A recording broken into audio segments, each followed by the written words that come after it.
I feel like it's kind of giving me like freezes. Okay. All right. Welcome, SLP215. Aphasia continued. So just quick reiterate, I'm not counting things late. Basically from module 8 on, nothing's counted late, but don't let yourself get behind. So a couple people did ask in the last office hour, they asked. So just reiterate, I just don't want anyone to get too far behind.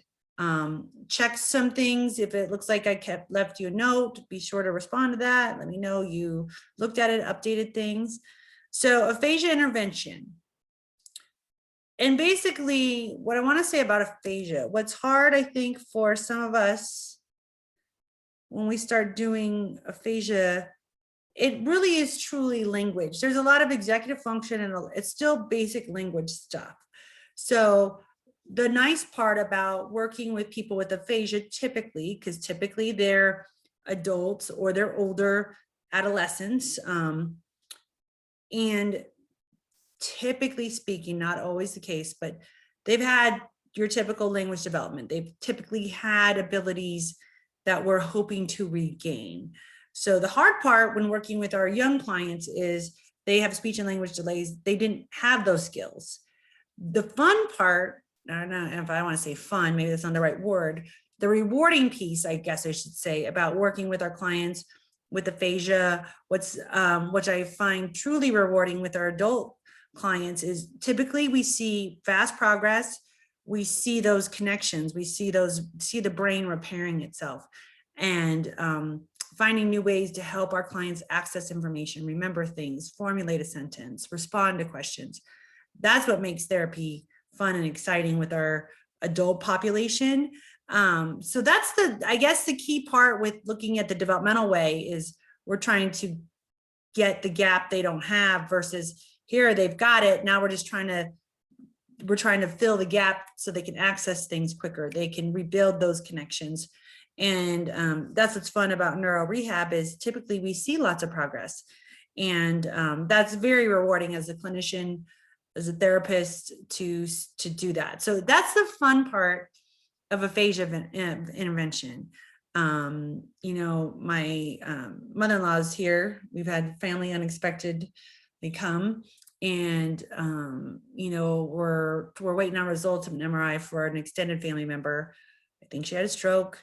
You know, my mother-in-law's talked to her on the phone a couple of times, and it's like she's describing to me difficulty finding words. It's like she can't formulate the sentence, you know, slurring some things like that.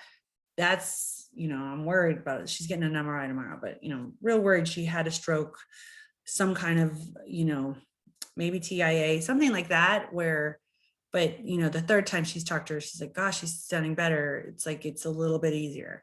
I'm thinking, okay, that's what's fun. That's what we see. I said, hopefully if she had something minor, it's minor and she's regaining those skills quickly.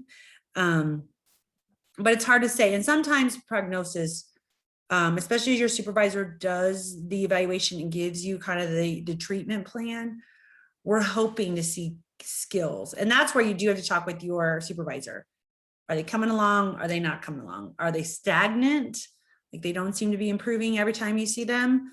That's something you definitely want to talk to your supervisor about. So general info with treatment with adults. Obviously, we use age appropriate things. We make it relevant to them. So one of the best things I like to do when I start working with our adult clientele is what are they into? What are their interests? So also explaining to them what we're doing and why we're doing, and not necessarily just explaining to them, the client, obviously they're our first priority. Also to whoever their extended caregiving group is.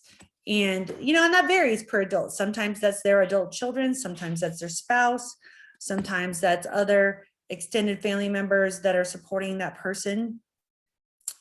You know, sometimes we have to be talking to their power of attorney for various reasons, but definitely what we want to look at is what kind of supports does this person have in place? And then what were they doing? How can we support them to return back to where they were?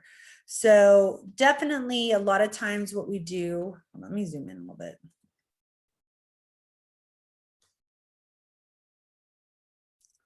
Is it's real, what I would say functional. Again, progress is its own reward. And as a therapist too, it's rewarding to see, you know, adults typically are motivated to come to therapy. They're typically motivated to get better. They're typically willing to do tasks in some, what I would say, therapeutic activities at home to then come back and be better.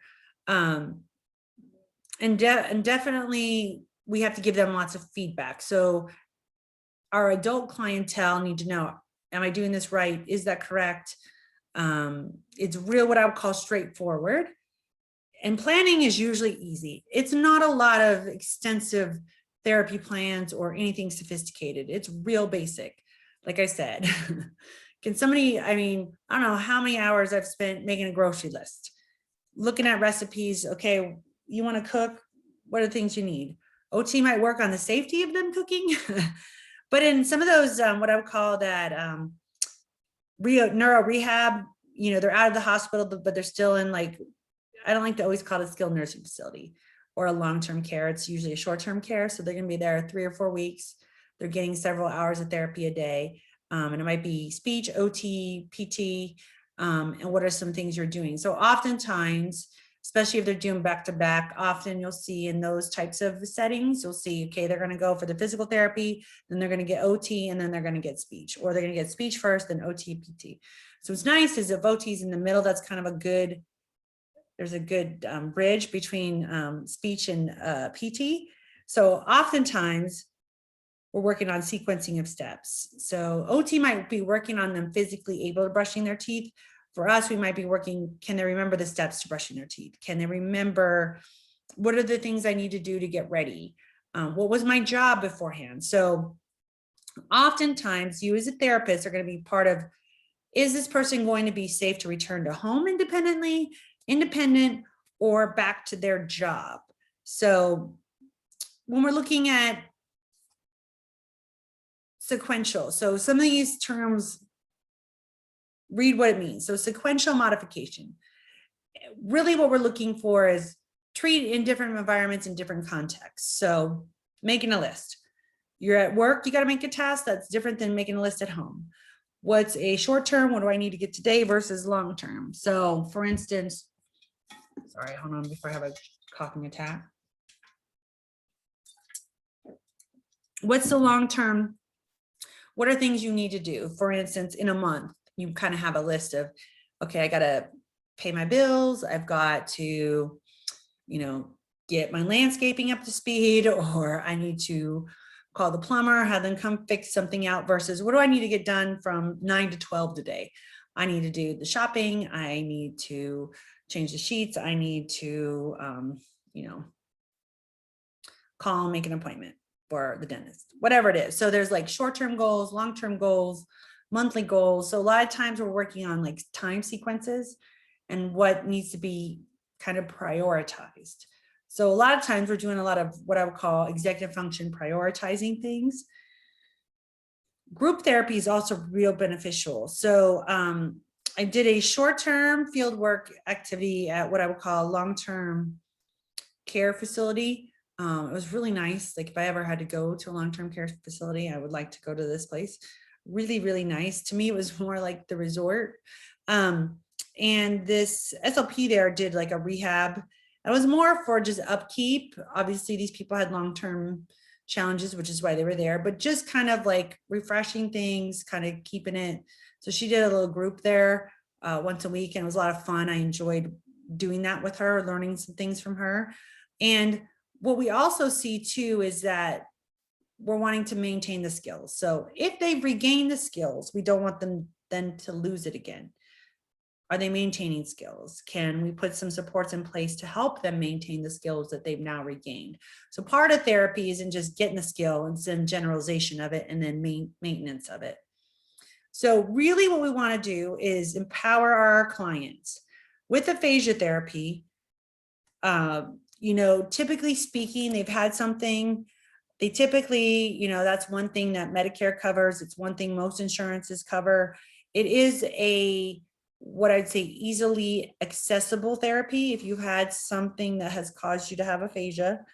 And obviously your supervisor is going to do the eval. They're going to tell you what you need to work on. But typically speaking, most people get some type of rehab. And we're looking at short term. So oftentimes it's a lot of therapy in those first 90 days. And that's where we see the bulk of progress. Not that people can't make progress afterwards, but the bulk of, when you look at, if they've had the therapy, if they've had the intervention, if they've had those things in place, we see the most gain 3 months after the event. And really kind of what we see too is sometimes they come back. What you hope, especially if somebody maybe's had a stroke or something like that, having kind of a secondary thing afterwards. But really we want to teach the support system and the person how to maintain the skills they've now regained. So auditory comprehension, you kind of look at that. So we'll obviously work on some of that. And a lot of that is what I would say every time I think I hear auditory comprehension, I think of following directions, answering questions. Usually we're verbal with our questions. We're also verbal with our directions. So definitely looking at auditory comprehension piece, depending on where the damage was in their brain. We see some deficits there. So are they going to be visual? Do they need to be able to, do we need to be writing things down for them to respond to? Really looking at those schemas. So then I talk about schemas, trying to think of the other verbiage we use to represent schemas.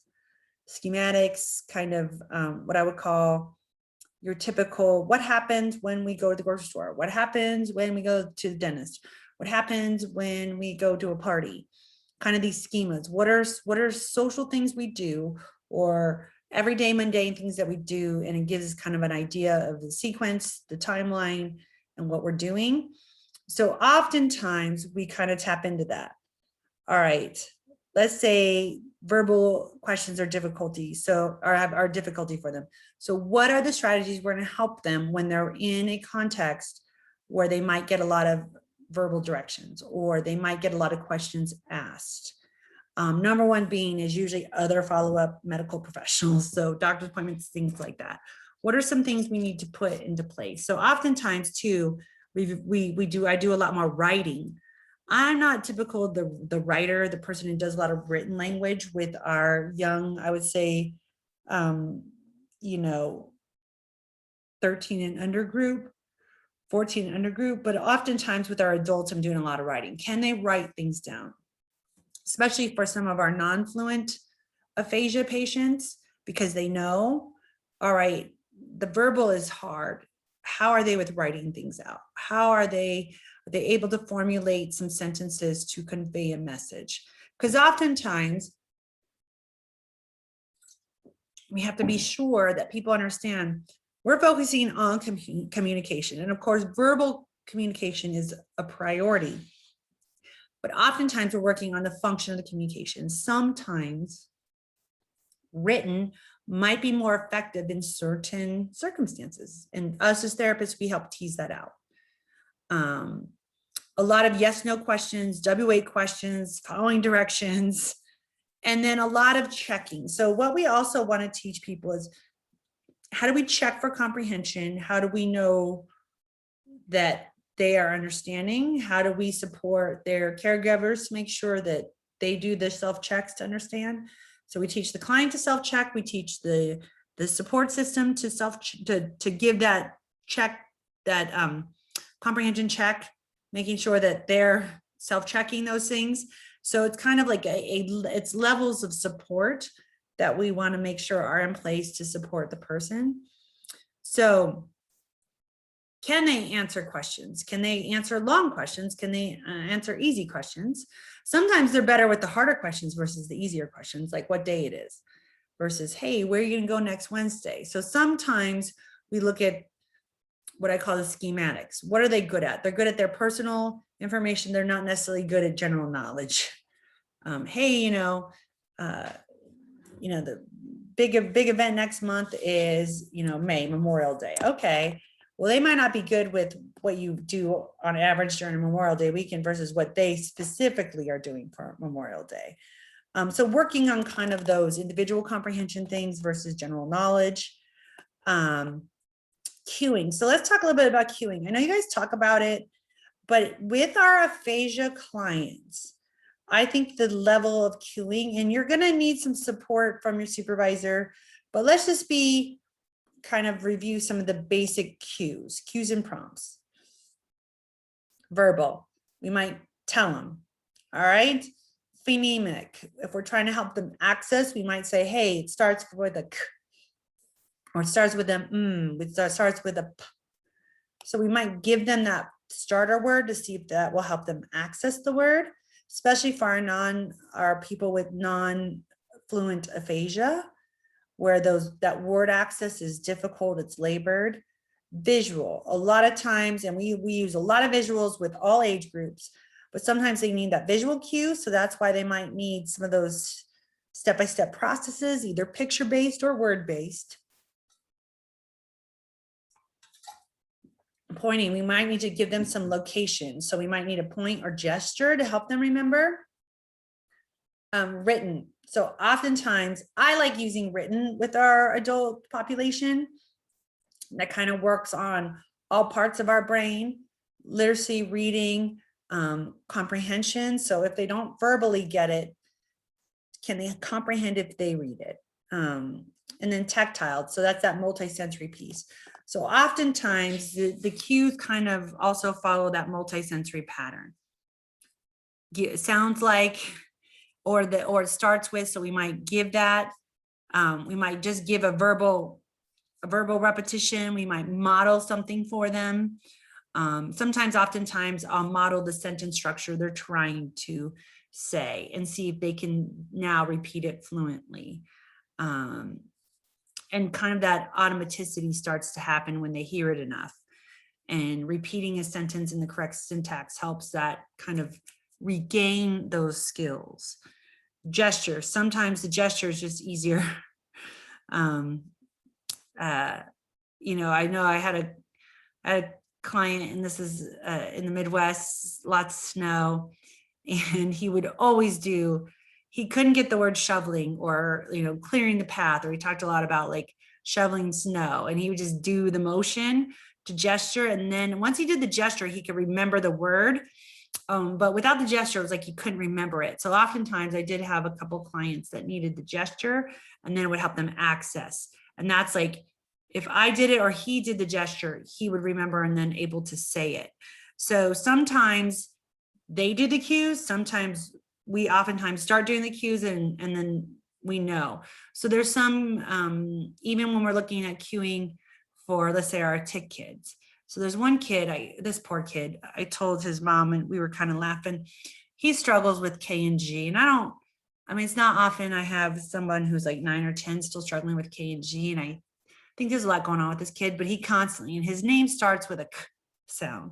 So he has to cue him. So I cued, back, or, kind of put his head back and kind of get him in a better position to get the kid. And this poor kid, he gives himself that gesture cue every time to get his name out. Every time he says his name, he does that. And then I told his mom, I'm sorry. It's like, he cannot do it without that cue. So we've been working on fading the cue for him. But I definitely see, and, he's a little more complicated. He definitely has some aphasia-like strategies, but what I often see, sometimes they need the gesture in order to access the word. That's just how their brain has been working and healing. Storytelling. So storytelling and retelling are super helpful for our aphasia clients. So oftentimes I love, like I said, phones are now readily available for pictures. Tell me where were you at? Who were you visiting? You can ask all kinds of personal, what I would say, things that they're going to want to remember: their sister, brother, mom, dad, grandchildren, good friends, or, hey, this one guy, he did a lot of traveling, and just accessing some of those things. It was easy for him to practice those things, looking at the picture. So pictures, and I mean real pictures, are real helpful. Those are usually readily accessible. And then telling stories about the picture. Where were you at? What were you doing? Because conversation is oftentimes the most difficult part for our clients with aphasia. And that's how we connect with people. That's how we, catch up with people. And definitely we want to help them be able to carry on a conversation with others and make sure they are communicating well. So I do like a lot of these strategies, and it's really what cueing works. And then we teach the clients also how to help cue their people with aphasia. So reading, you go through reading comprehension. Definitely sometimes struggle with reading after when they have aphasia. Seminomia. So when we're looking at that difficulty with words, oftentimes doing some of those early phonemic activities help access the words quicker. And what accommodations are they going to need? So let's say somebody who's had aphasia and they want to return to work. What does that look like for them? Can we adapt their job to meet their needs? Can we help them come up with some environmental accommodations for them to be able to do what they want to do? So synonyms, some of those just what I would call those connection words. So if you do things like naming items in a category, naming words that sound alike, that's definitely some great activities for word finding and those anomias, or if they make up words. So we do have a lot of clients with aphasia that make up words, and we want them to use the real words. Or they make up a word to represent something and there's a real word to represent that. So we work on that.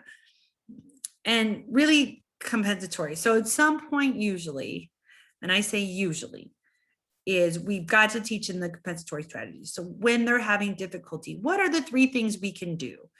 If we can't remember, or this particular task is always hard for us, what can we do to support them so they can alter their environment for them to be successful? So really, oftentimes we find, and the good part is emails now, so part of everybody's job.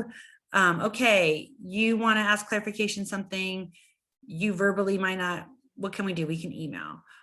Sometimes we can say, and shoot, I do this now and I haven't had a head injury.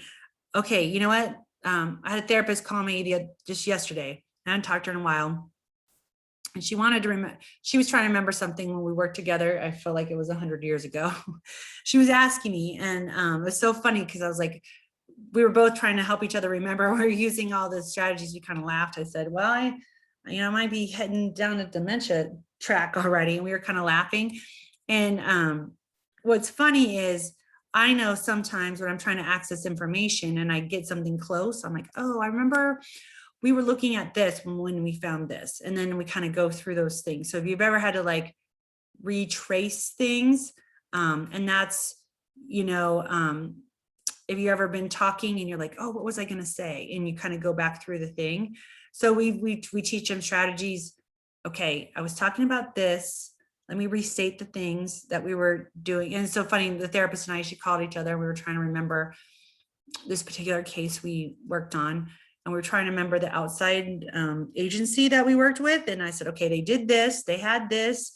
Remember, she went here for therapy. They had this person as the ABA. We were trying to go through what was the name of the place they were both at. And we teach clients how to do that. How do we help them access that information they're wanting to access? So, and the other part too, is we just stress, okay, things may not return back to the way you did it, but what are some things we could do? So oftentimes, sometimes I'll say, hey, can you write that down? Or, hey, I'm not going to remember. Can you write that word down for me? If you teach them, hey, you can let someone know, hey, this is going to be hard for me to remember. Can you send me that in an email? So that would be something we might work on at work. In fact, I said that to my principal. She asked me to do like 12 tasks. I'm like, will you just send out an email? Because I'm not going to remember that. And, you know, we teach people how to be sure to communicate their needs. So let's say they want to communicate to a loved one, hey, we're planning this. Instead of maybe verbally, so they don't forget, can they write it down and review? Did I give all the information I need to give? And that could be in personal, job, and other things that they do. And really, as a therapist, the key piece is here's some strategies. Here are things we know that work for a lot of people. What you do as a therapist is figure out what does work for that client. And that's the part that you help build upon. So if you know they do really well reading lists, okay, we know writing lists, them reading lists are helpful. Hey, they struggle in that verbal one-to-one. So all the things you want to talk about, let's say you're going to help them prepare for a doctor's appointment. We need to work on writing things down.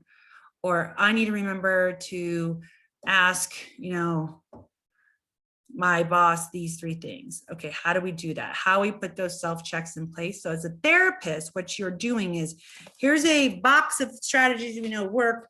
Here are the 4 we know that seem to show us work every time for the client. That's really what you're doing. It's not really you're making up new strategies. You're just kind of taking the whole lot of strategies and figuring out what's working for that person, and then teaching them how to implement that within their day. So that's really kind of the art of aphasia therapy. And the nice part is these are adults. They want to be independent and self-sufficient. And we need to gauge kind of as a therapist, we're usually just one component of their team. And we're kind of giving our input on how much independence are they going to be able to regain? How much independence are we going to be able to safely give this person back? And that's kind of where that, what I would call that counseling piece comes in, that working with the families come in. How much support is this person going to need once they go home? Or now that they're home, are they going to continually need a level of support? So that's what we're trying to tease out as therapists. The fun part is doing rehab when you get to see them 3 times a week.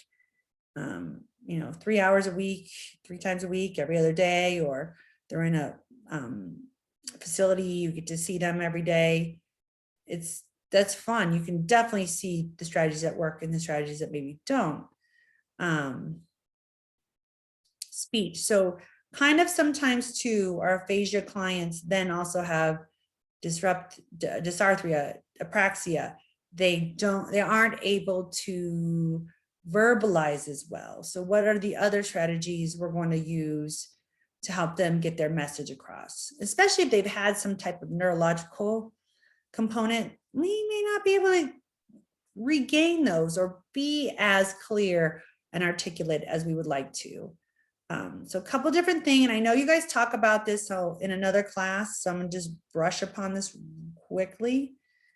We definitely see apraxia. So apraxia is that limb apraxia, where they're trying to move their body in a certain way and they kind of can't get it quite coordinated. Apraxia is speech, where there's not necessarily paralysis or weakness, but they can't seem to coordinate the movements. We definitely see that. You might work on some of those automatic speech, some of those phrases that are great to be able to produce with some automaticity. So dysarthrias, we definitely see a lot of our clients with aphasia have dysarthria. So this is where we see weakness, paralysis, inability to coordinate, slurred speech, unclear or imprecise articulation. And definitely then there's some intelligibility factors that also come into play, not only language, but then intelligibility. So it's usually a, you're trying to come in harmony. What are the strategies that work? Here's the challenge of intelligibility. Here's the challenge of remembering. Here's the challenge of being able to auditorily comprehend.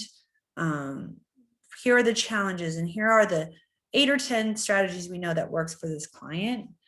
And in therapy, we usually practice and teach them how to implement it once they leave therapy. So that's the other key piece. So kind of look at this, and then oftentimes, sometimes their communication is so impaired, we have to work on that augmentative communication piece, oftentimes. Sometimes with our clients who have non-fluent aphasia, so that Broca's aphasia piece. So there's some great resources on aphasia and ASHA. So check out those. And I just want to talk about one assignment real quick, and then I'll let you guys go. One second, let me get out of this page. I feel like I'm freezing up. So there's some aphasia therapy ideas, lots of things. So some people already responded, good job. So it's a discussion board.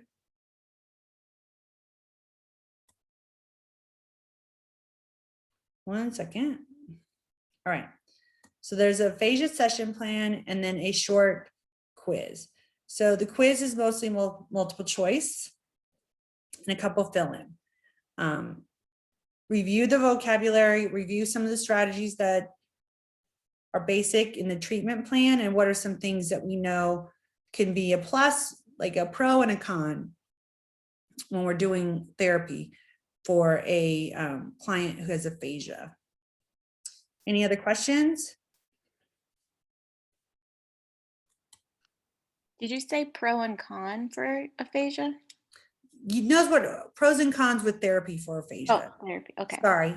No, that's okay. When it's 9:15, I know. it gets rough. I Pros know. and cons, because I think some people, I think what's hard for therapists training our clients with aphasia is if the prognosis isn't good, or they've had such extensive damage, we're not able to get get them close to where they were functioning before. So for instance, someone who's had a massive head injury, TBI, they have aphasia, they're non-fluent, and for instance, this person was a nurse. Well, are they going to be able to return to nursing? Can they remember steps to things that could be life and death for another person? There's a person we know who was a nurse practitioner who had a car accident, and she's never going to be able to work again as a nurse practitioner, just based on the extensiveness of her injuries. So it's things like that oftentimes I think is challenging when we see people not be able to return to their independence or what they were previously doing, or now need extra care, when oftentimes as the adult, they were the one providing the support for maybe their families, their children, their spouse. So there's some things there I think that can be challenging, but what do we know? We know that that first 90 days is critical. And we also know that kind of that maintenance is also key. So there's some other things too. So be sure to review the read and review the presentation, and I'll give you the most of the answers for the quiz. Any other questions? All righty. If not, thank you too for joining me. Thank you. And have a good night, okay? Thank you, you too. Bye. Bye.